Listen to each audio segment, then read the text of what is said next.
A 4-year-old boy is home tonight after his family says he nearly drowned at a private pool party in Springdale on Saturday.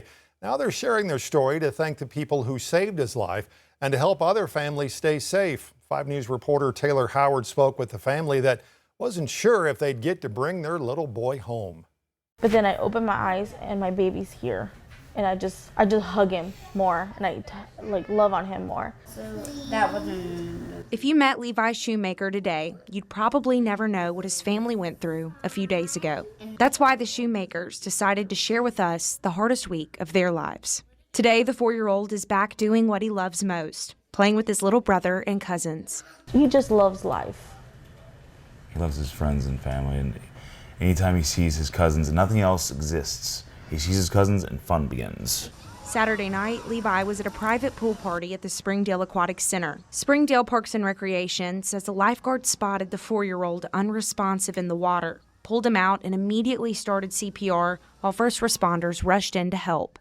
The last thing that they saw was my son being carried, he had breath, he had a heartbeat, but there was no motion. That's why I really wanted them to see him like he's alive because of your fast actions. Levi was rushed to Arkansas Children's Northwest before doctors flew him to Arkansas Children's Hospital in Little Rock.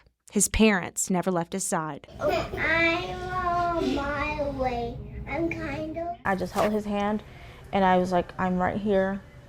The helicopter staff, they were hugging us and they said, this is a miracle baby and we're gonna keep him alive. And they did, because he's here. But just a few days later, Levi was headed home. Every time the doctors came in, though, at the hospital, every time they came in, they'd look at it and be like, oh, wow. I'm like, what kind of wow is that? And they're like, it's a good wow. Like, he's doing good. I was like, okay. The pain of almost losing your son is the worst pain any parent could ever imagine, and I don't ever want anybody to ever feel that. Ever.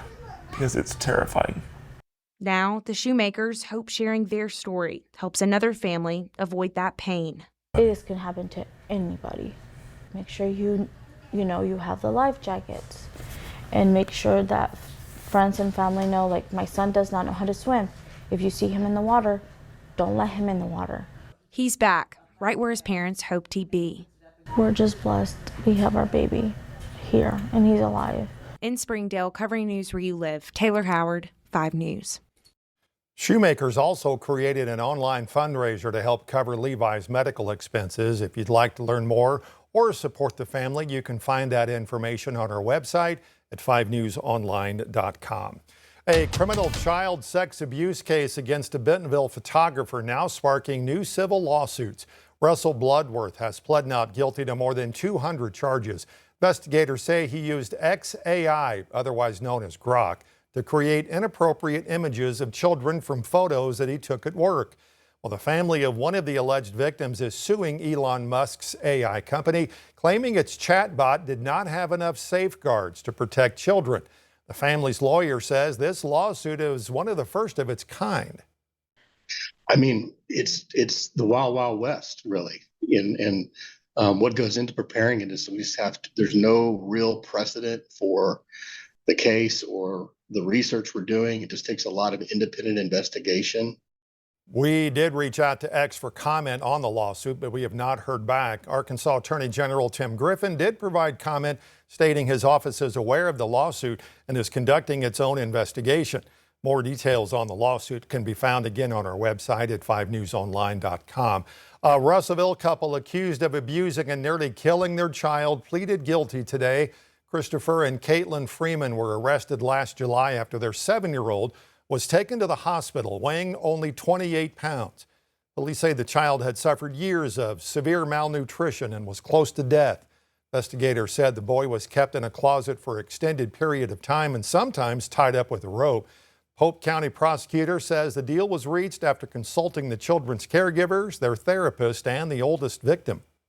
One of the major things in the plea offer we made was not wanting to disrupt the progress they've made. And so 10, 15 years from now, they're going to be adults and they're going to be living a really good life. And so can't say that about the defendants. Freemans were each sentenced to 18 years in prison. They also must repay more than $22,000 in SNAP benefits. The Sebastian County Sheriff's Office and Boonville School District has identified 2 of the victims in last week's deadly crash into Boonville Lake. Sheriff's Office says 18-year-old Connor Dromer was the driver of the car. Boonville School District later posted a tribute, and 17-year-old Nick Widener was identified as the other victim. An 18-year-old passenger was sent to the hospital but has since been released. Boonville School says Connor and Nick made a lasting impact and, quote, will always be remembered as a part of the Bearcat family. State police and the sheriff's office are still investigating this crash.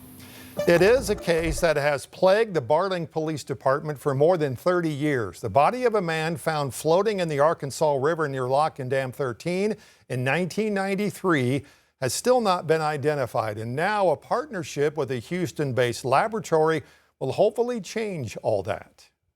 It was August 1st, 1993, when workers at the Lock and Dam found the body floating nearby. The body was discovered floating up next to the Lock and Dam itself. We recovered the body. That was then Sebastian County Sheriff Gary Grimes the night the body was found. Since then, a number of law enforcement agencies have done all they can to try to identify the man, all without success. Well, now the Barling Police Department is asking Moxie Forensic Labs out of Houston to help. Co-founder Katie Thomas says her nonprofit can take DNA samples and use them in a very unique way.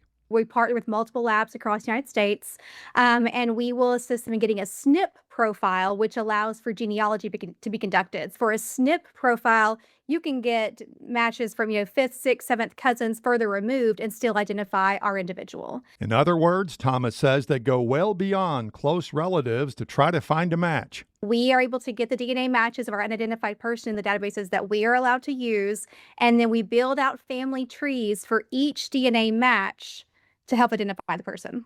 She says it really doesn't matter that this case is 33 years old. 1993, that is a very doable case. And fortunately, in this case, his sample is wonderful. Since Moxie is a nonprofit, in order to do this work, they need to raise more than $4,600. Which is all of the costs of the identification. That's the lab work, that's the database upload costs for databases that we can use, that's the genealogy fees. And at the end of the day, the mission is to get the person identified. We are very hopeful here that we'll be able to provide the answer to the agency and the family. Moxie and the Barling Police Department right now in the middle of raising that $4,600 to pay for the lab work.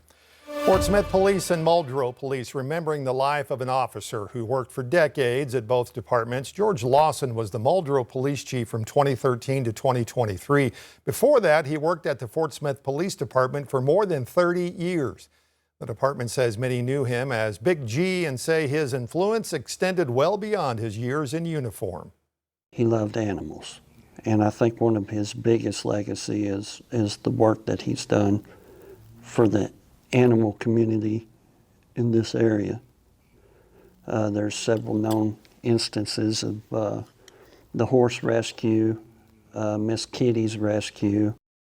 Muldrow police say Lawson was a devoted family man and a loyal friend.